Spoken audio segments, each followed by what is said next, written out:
informasi teknologi dan pendidikan itu memang sangat membantu, dan sisi positif sangat membantu. Tapi itu hanya sebagai referensi aja bagi peserta didik dan guru-guru. Apa manfaat terbesar teknologi bagi proses belajar mengajar di sekolah? Yang bermanfaat, sangat membantu ya, apalagi dalam pembelajaran. Jadi kita bisa menggunakan yang namanya digitalisasi, pakai infocus, kita membantu peserta didik, membantu guru dalam pembelajaran di kelas. Apakah penggunaan AI oleh siswa sebaiknya didorong atau dibatasi? Sebaiknya dibatasi, karena kan semua AI itu benar. Itu hanya sebagai referensi aja, bantuan kepada siswa aja. Keterampilan apa yang sebaiknya dimiliki siswa agar mampu menghadapi perkembangan teknologi di masa depan? Itu kemampuan IT ya. Teknologi itu harus kita kuasai supaya apa? Supaya kita tidak terbilas oleh zaman. Karena semakin kita semakin lama, ini zaman ini kita masuk ke digitalisasi. Jadi kalau kita nggak ke komputer atau namanya teknologi, kita akan terbilas. Jadi saran ibu apa nih untuk siswa biar memanfaatkan teknologi sebagai sarana belajar dan finansial biaya hidup? Nah, saran saya buat semua peserta didik, itu digunakan, itu digunakan dengan sebaik-baiknya untuk mencari yang namanya referensi bahan pembelajaran, bukan digunakan untuk melihat yang tidak berhubungan dengan pendidikan. Bagaimana ibu melihat perkembangan teknologi di dunia pendidikan?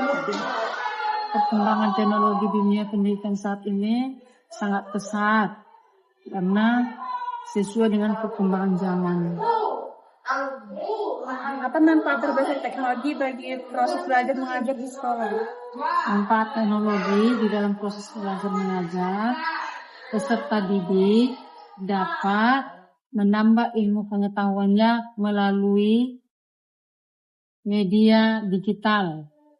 Karena di dalam media digital, si anak boleh mencari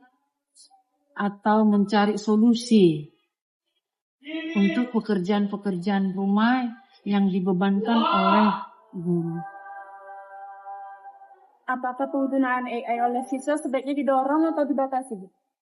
Pembatasan media digital karena masyarakat sekarang peserta didik sering menyalahgunakan HP di dalam proses belajar mengajar. Oleh karena itu sesuai dengan Undang-Undang Nomor 18 Tahun 2006 diadakanlah pembatasan penggunaan HP di dalam sekolah. Keterampilan apa yang sebaiknya dimiliki siswa biar dia tuh mampu menghadapi perkembangan teknologi, Bu, untuk di masa depan nanti? Siswa itu harus diarahkan oleh mata pelajaran, yaitu mata pelajaran komputer atau mata pelajaran TIK, sehingga si anak itu dapat memanfaatkan teknologi digital itu secara efisien yang dapat menunjang ilmu pengetahuan dan perkembangan teknologi.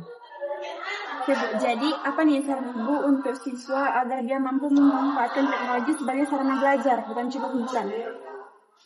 Ya, si anak harus mempergunakan HP itu dengan waktu yang tepat. Waktu untuk belajar.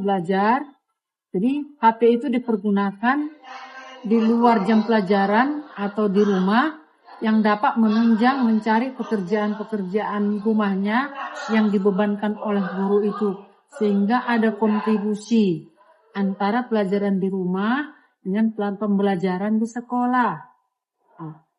Lalu HP itu dipergunakan adalah di jam-jam tertentu. Misalnya kalau gurunya memberikan pembelajaran melalui HP, boleh dipergunakan. Atau HP itu boleh dipergunakan untuk pembelajaran TIK.